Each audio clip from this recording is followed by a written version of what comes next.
باقی خشک و تر کے لیے رہنمائی ہمیں عطا کی گئی۔ وہاں پر یہ جو توہم پرستی ہے اس کے حوالے سے بھی ہماری ایک طرح کی شرح صدر کیا گیا اور ہمیں کلیئرٹی عطا کی گئی کہ خود سرکار دو عالم نے بڑے اعلانیہ و شگاف الفاظ کے ساتھ یہ فرمایا کہ بغیر اللہ کی اجازت کے ایک تو کسی شخص کو دوسرے شخص سے یہ جو وبائی مرض ہے وہ اس وقت تک نہیں لگتی جب تک گویا اللہ کا اذن اس میں شامل نہیں ہوتا، اللہ کی اجازت شامل نہیں ہوتی۔ اس لیے فی نفسی ہی مرض سے احتیاط کرنی چاہیے، مریض سے نفرت نہیں کرنی چاہیے۔ اور دوسرا سرکار دو عالم صلی اللہ علیہ وسلم نے اپنے اسی فرمان میں بہت وضاحت اور صراحت کے ساتھ فرمایا کہ سفر کے ساتھ، اس مہینے کے ساتھ وابستہ جو نحوست کا ایک تصور ہے، اس کا اللہ رب العزت کی نگاہ میں اور دین رحمت کے جو لائے ہوئے پاکیزہ نظام کے اندر کوئی گنجائش موجود نہیں ہے۔ یہ وسوسہ بھی حضور فرماتے ہیں کہ شیطان کی طرف سے انسان کے دل میں آتا ہے، جس میں وہ اللہ کے ساتھ وہ جو توکل کا، یقین کا اور اللہ کے ساتھ اپنا ایک حفاظت کا رشتہ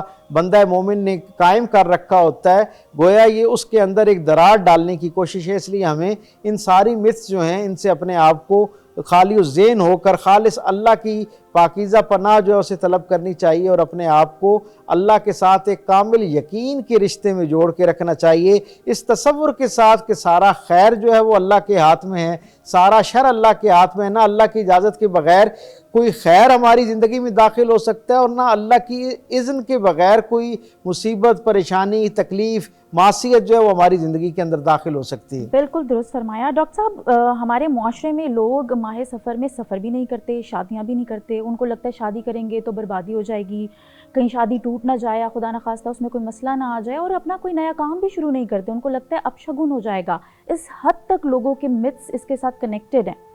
جی ہاں، عمومی طور پر اس کو جو ہے کیونکہ برکت سے خالی مہینہ تصور کیا جاتا ہے، ایک تصور قائم کر لیا گیا ہے کہ شاید اس مہینے میں جو کام شروع کیے جاتے ہیں خواہ وہ اپنے اندر کتنی برکت والے کام کیوں نہ ہوں، لیکن اگر اس مہینے میں شروع کیے جائیں گے تو یا ان سے برکت حاصل نہیں ہوگی یا یہ ہے کہ وہ کام، وہ برکت زیادہ دیر تک آپ کی زندگی میں نہیں رہے گی۔ اسی لیے نکاح کا معاملہ جو اس کے اندر نہ جانے کیوں لوگ جو ہیں وہ خوف زدہ رہتے ہیں اور اس کے اندر نکاح نہیں کرتے، حالانکہ سرکار دو عالم صلی اللہ علیہ وسلم کا حضرت صفیہ کے ساتھ جو نکاح ہے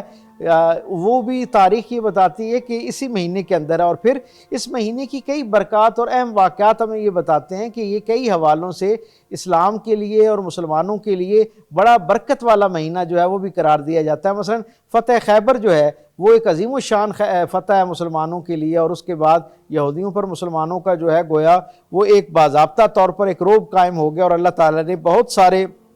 جو باقی قبائل تھے ان کے دلوں پر اس اسلام نے دستک دی، اور اس کامیابی، اس فتح کی برکت یہ تھی کہ دنیا کے 6 کے 6 آباد بر اعظموں میں اسلام کی روشنی جو پہنچنا شروع ہوئی۔ یہ جو غزوہ خیبر ہے تاریخ بتاتی ہے کہ یہ بھی سفر کے مہینے کے اندر جو ہے وہ موجود ہے۔ پھر پہلا غزوہ جو ہے جو سرکار دو عالم صلی اللہ علیہ وسلم کی زندگی کے اندر ہمیں نظر آتا ہے وہ بھی سفر کے مہینے کے اندر جو ہے اس کی نسبت پائی جاتی ہے۔ پھر جب آگے ہم جاتے ہیں تو ہم دیکھتے ہیں کہ بہت سارے عظیم الشان اصحاب رسول جو ہیں ان کی جو ایمان لانے کا جو مرحلہ ہے وہ بھی اس مہینے کے ساتھ وابستہ ہے، اور بہت ساری عظیم المرتبت ہستیاں جو ہیں ان کا وصال، ان کی پیدائش بھی جو ہے اس مہینے کے ساتھ وابستہ ہے۔ جناب عبد الرحمن بن عوف جیسی عظیم الشان ہستی جو ہے ان کا وصال اس مہینے کے ساتھ وابستہ ہے۔ پھر تاریخ ہمیں یہ بتاتی ہے کہ حضرت ثمامہ بن اسال رضی اللہ تعالیٰ عنہ جو ان کا وصال اس میں ہے، امام نبوی علیہ رحمہ کا وصال جو ہے اس مہینے کے ساتھ وابستہ ہے۔ پھر یہاں لاہور کی نسبت اور تعلق سے میں آپ سے عرض کروں کہ جہاں بہت سارے دیگر بزرگان دین جو ہیں ان کی پیدائش یا وصال، ان کے اعراس یعنی عرس جو ہیں ان کی نسبت اس مہینے کے ساتھ ہے،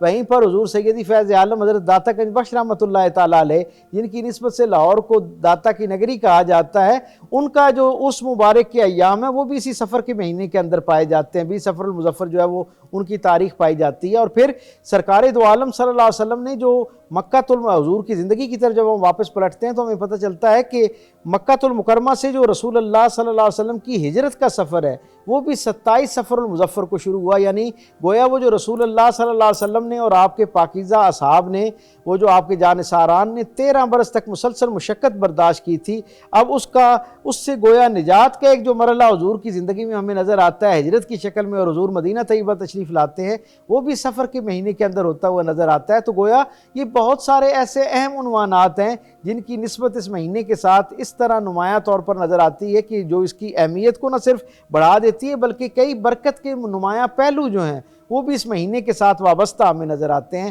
بس ایک بنیادی تصور جو قائم کرنے والا ہے کہ سارا خیر اللہ کا عطا کردہ ہے اور سارا شر جو ہے وہ بھی اللہ کے اذن کے ساتھ ہماری زندگیوں کا حصہ بنتا ہے۔ اللہ کے ساتھ اپنا تعلق مضبوط کر لیا جائے گا تو نہ کوئی شر، نہ کوئی مصیبت، نہ کوئی معصیت، نہ کوئی نحوست جو ہے وہ آپ کی زندگی کے معاملات اور معمولات پہ اثر انداز ہو سکے۔ ڈاکٹر صاحب، لاہور اسکول آف لاء سے ہمارے پاس اسٹوڈنٹس موجود ہیں، ان کی جانب چلتے ہیں، کچھ سوالات آپ سے پوچھنا چاہتے ہیں۔ پہلا سوال کون کرنا چاہے گا؟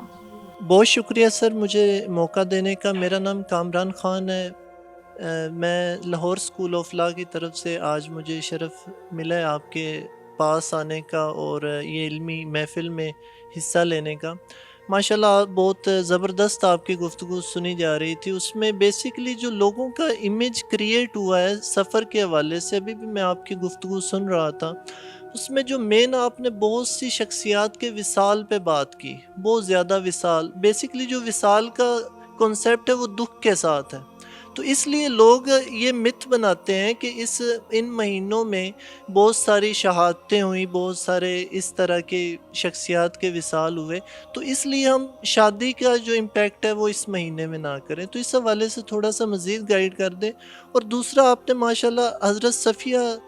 رضی اللہ تعالیٰ عنہ کا حوالہ دیا کہ آپ صلی اللہ علیہ وسلم نے ان سے سفر کے مہینے میں شادی کی، تو کائنڈلی یہ جو حدیث وغیرہ میں لکھا ہوگا وہ کوٹ کر دیجئے۔ بہت شکریہ۔ شاید کسی حد تک جو ہے نا لوگوں کے ذہن میں اس طرح کا ایک امکان ہو سکتا ہے کہ وہ یہ تصور کریں کہ بہت ساری بزرگ شخصیات، معتبر دین اسلام کی شخصیات جو ہیں ان کا وصال یا شہادت اس کے ساتھ منسوب ہے تو اس مہینے میں ہے، تو شاید اس نسبت سے جو ہے اس مہینے میں خوشی کا کوئی پہلو جو ہے اس کا حصہ نہیں نظر آتا۔ تو جیسے میں نے ابتدائی گفتگو میں آپ کو بتایا کہ خوشی کا سب سے بنیادی استعارہ تو شادی ہو سکتی ہے نا، نکاح ہو سکتا ہے، اور ہم دیکھتے ہیں کہ رسول اللہ صلی اللہ علیہ وسلم نے خود اپنی پاکیزہ زندگی میں اپنے ان پاکیزہ نکاح میں سے ایک نکاح جو ہے وہ اس مہینے میں کر کے گویا امت کے لیے ایک پیغام چھوڑا کہ ہر دن جو ہے وہ ہر نیا سورج اپنے ساتھ اللہ کی منفرد برکتیں لے کر انسانوں کی زندگی میں داخل ہوتا ہے۔ اللہ کے ساتھ جب بندہ اس سورج کے نزول کے وقت اس کے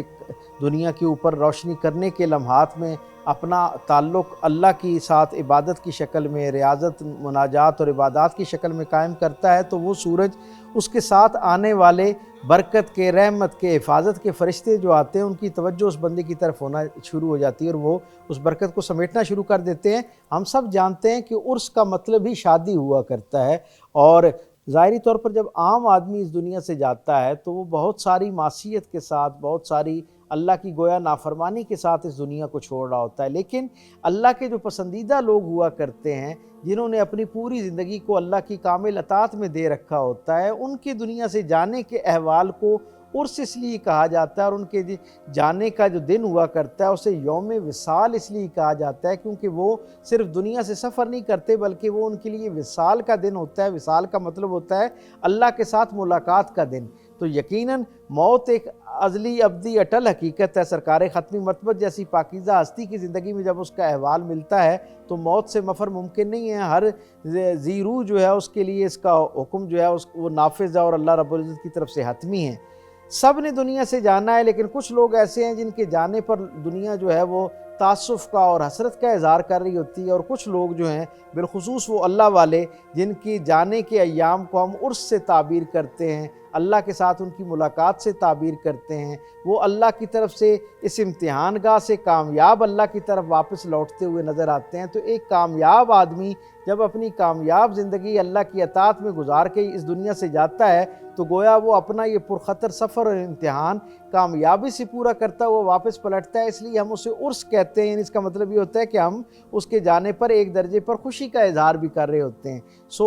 میں تو یہ سمجھتا ہوں کہ ان نسبتوں سے ان مہینوں کی برکت کا تصور جو ہے وہ اور زیادہ بہتر ہو جاتا ہے کہ وہ شخصیات اپنے امتحانوں میں کامیاب ہوئیں، اللہ کو انہوں نے راضی کیا، اپنے آپ کو اس طرح کے شکوک و شبہات کا جو ہے وہ شکار نہ ہونے دیا اور خالص اللہ کی توحید خالص کے ساتھ سرکار ختمی مرتبت کی پاکیزہ زندگی سے روشنی لیتے ہوئے دنیا سے واپس پلٹے، گویا ایک کامیاب زندگی گزار کے یہاں سے گئے، ہمارے لیے ایک بہترین مثالیہ پیش کیا۔ تو یہ مہینہ ان معنوں میں زیادہ برکت کا ہے کہ ان مہینوں میں ان بزرگوں کا جب تذکرہ ہوتا ہے تو ہم ان کی زندگی میں موجود وہ جو خیر، اللہ کے ساتھ وہ توحید خالص کا بطور عبد ایک تعلق جو ہے اس کی طرف ہماری توجہ جاتی ہے، اور ہم اس سے روشنی لے کر اپنی زندگی میں بھی وہ ساری برکتیں سمیٹنے کی کوشش کر سکتے ہیں جن کو سمیٹنے کی کوشش کرتے ہوئے وہ عام لوگوں میں سے خاص لوگ ہوئے اور اللہ کی رضا والی جنت کی طرف انہوں نے سفر اختیار کیا۔ زبردست ڈاکٹر صاحب، اگلا پارٹیسپینٹ کون ہے جو سوال کرنا چاہے گا؟ میرا نام زنیر محمود ہے اور میں فارمن کرسچن کالج یونیورسٹی سے ہوں۔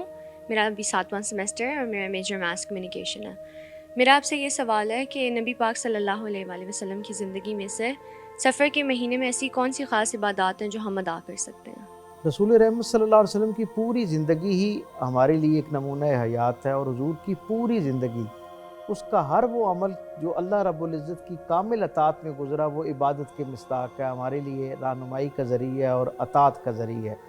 میں یہ سمجھتا ہوں کہ اس مہینے کی نسبت سے سرکار ختمی مرتبت صلی اللہ علیہ وسلم کے ہاں کوئی باضابطہ طور پر ایسی ہمیں ترغیب نہیں ملتی کہ جس میں حضور نے کوئی عبادت بیان کی ہو یا کوئی اوراد و وظائف ہمیں بیان کیے گئے ہوں، لیکن جیسا کہ یہ تصور ایک پایا جاتا ہے، میں یہ سمجھتا ہوں کہ اس مہینے کو گزارنے کا بہترین طریقہ یہ ہے کہ پروردگار عالم کی پاکیزہ پناہ طلب کی جائے، اور اس کے بہترین ذرائع استغفار کی شکل میں ہو سکتے ہیں۔ اللہ کی بارگاہ میں اپنی توبہ پیش کی جائے، اپنے آپ کو اللہ کے ساتھ جوڑنے کی کوشش کی جائے، گناہوں سے اللہ کی رضا کی طرف ہجرت کرنے کی کوشش کی جائے، پھر اللہ کو راضی کرنے کے ساتھ ساتھ وہ جو ایک بہت بہترین اور مضبوط میڈیم ہے اللہ کی خوشنودی، اللہ کی برکت کو اپنی طرف متوجہ کرنے کا، وہ اللہ کی مخلوق کے ساتھ حسن سلوک ہے۔ جو حرمت اور قربت کے رشتے ہیں، میں سمجھتا ہوں اس مہینے کا ایک بہترین حق یہ بھی ہو سکتا ہے، ایک بہترین مشق اور پیغام یہ بھی ہے کہ اللہ کو راضی کرنے کے لیے اور اللہ کی رحمت کو متوجہ کرنے کے لیے اللہ کی مخلوق کے ساتھ، اور مخلوق پہ بالخصوص وہ لوگ جو ہمارے ساتھ حرمت اور قربت کے رشتوں میں وابستہ ہیں، ان کا حق ادا کرنے کی کوشش کی جائے، ان کے ساتھ حسن سلوک کیا جائے، تو یقیناً اس مہینے میں جو برکات ہیں ان کو اپنی طرف مبذول کرنے کا، اپنی طرف ان کی توجہ مائل کرنے کا ایک ذریعہ اور وسیلہ ہو سکتے ہیں۔ جی، اگلا سوال کن کی جانب سے ہے؟ میرا نام عبد المعیز ہے، لاہور اسکول آف لاء کا طالب علم ہے، 2nd سیمسٹر کا۔ ڈاکٹر صاحب، میرا سوال آپ سے یہ ہے، جیسے سفر کے حوالے سے سوشل میڈیا پہ بہت ساری مسکنسیپشنز پھیلی ہوئی ہیں، تو ہم اس کو کیسے کور کر سکتے ہیں یا ان کو روک سکتے ہیں ہم؟ بہت اچھا اور ریلیونٹ کویشچن ہے، خاص طور پہ ہماری یوتھ جو ہے اس کو ہم دیکھتے ہیں کہ جیسے یہ چاند طلوع ہوتا ہے اس کے ساتھ ہی یہ سوال جو ہے نا ان کے ذہن میں آتا ہے کہ ہر طرف مسکنسیپشن جو ہے نا اس کا ایک بازار کھل جاتا ہے۔ ہم سب کو علم ہونا چاہیے کہ دین سے مراد وہ بتائی ہوئی بات ہے جو سرکار دو عالم صلی اللہ علیہ وسلم سے صحیح سند کے ساتھ ہم تک پہنچی ہو، یعنی دین یا قرآن حکیم کی تعلیمات کا نام ہے یا سرکار دو عالم صلی اللہ علیہ وسلم کے کیے ہوئے پاکیزہ عمل یا فرمان کا نام ہے۔ جب تک اس پاکیزہ عمل اور فرمان کی صحیح سند ہم تک نہ پہنچے، ہمارے نزدیک وہ ایک خیر کی بات ہو سکتی ہے، وہ ایک اچھی بات ہو سکتی ہے، لیکن وہ دین کا حصہ نہیں ہو سکتی۔ دین کا حصہ ہونے کے لیے رسول اللہ صلی اللہ علیہ وسلم تک اس کی سند جاننا جو ہے وہ ضروری ہے۔ ایسی وہ تمام باتیں جن کی کوئی اصل کتاب و سنت سے ہم تک نہیں پہنچتی ہے، وہ سوائے کچھ لوگوں کی ذہنی اختراع کے اور ان کے جو اپنے ایجنڈاز ہیں ان کی تکمیل کی خواہش کے علاوہ اور اس کی کوئی حقیقت نہیں ہے، ان پر زیادہ غور نہیں کرنا چاہیے۔ اور ہم اس میں کیا کنٹریبیوٹ کر سکتے ہیں، میں سمجھتا ہوں بہترین خدمت جو ہماری طرف سے اس میں ہو سکتی ہے وہ یہ ہے کہ کسی بھی بات کو جب تک آپ خود تصدیق نہ کر لیں اس وقت تک اس کو آگے پھیلانا بند کر دیں۔ بس سادہ سی بات ہے، جب ہر آدمی بغیر تصدیق کے کسی بات کو بغیر اطمینان حاصل کیے ذمہ داری کا احساس کرتے ہوئے یعنی اس کو آگے پھیلانے سے رکا رہے گا، جب تک اس وقت تک میں سمجھتا ہوں معاشرے کے اندر جو ہے یہ از خود یہ جو ایک سلسلہ شروع ہو چکا ہے غیر مصدقہ باتوں کو پھیلانے کا، یہ خود بخود رکنا شروع ہو جائے گا۔ جب ہم ان کو توجہ دینا شروع کرتے ہیں اور ثواب حاصل کرنے کے ایک آسان ذریعہ سمجھتے ہوئے ان کو آگے ری ٹویٹ کرنا شروع کر دیتے ہیں، ان کو آگے پہنچانا شروع کر دیتے ہیں، شیئر کرنا شروع کر دیتے ہیں، تو وہ جو گناہ اور وبال اس بدبخت نے جس نے اس کو شروع کیا ہے، جو ایک اللہ تعالیٰ کی ناراضی کو اس نے مول لیا، ہم بھی جانے انجانے میں اس کا حصہ بننا شروع ہو جاتے ہیں. اس لیے تصدیق کیے بغیر دین سے عام بات کو بھی آگے نہیں پہنچانا چاہیے، اور دین سے وابستہ بات کے لیے تو بہت زیادہ احتیاط کی جانی چاہیے. بے شک بے شک. بہت شکریہ ڈاکٹر صاحب، آپ نے اس حساس موضوع کے ہر پہلو کو بہترین طریقے سے بیان کیا اور ہم سب کی رہنمائی فرمائی. ناظرین، اسلام ہمیں اللہ تعالیٰ پر مکمل بھروسہ سکھاتا ہے، اور کسی بھی دن یا پھر مہینے کو نحوست کا ذریعہ سمجھنے کے بجائے اگر ہم اپنے ایمان اور کردار کی پختگی پر کام کریں تو ہماری دنیا اور آخرت دونوں سنور جائیں گے. اسی پیغام کے ساتھ مجھے دیجیے اجازت. اپنا ڈھیر سارا خیال رکھیے گا اور دیکھتے رہیے گا ڈسکور اسلام.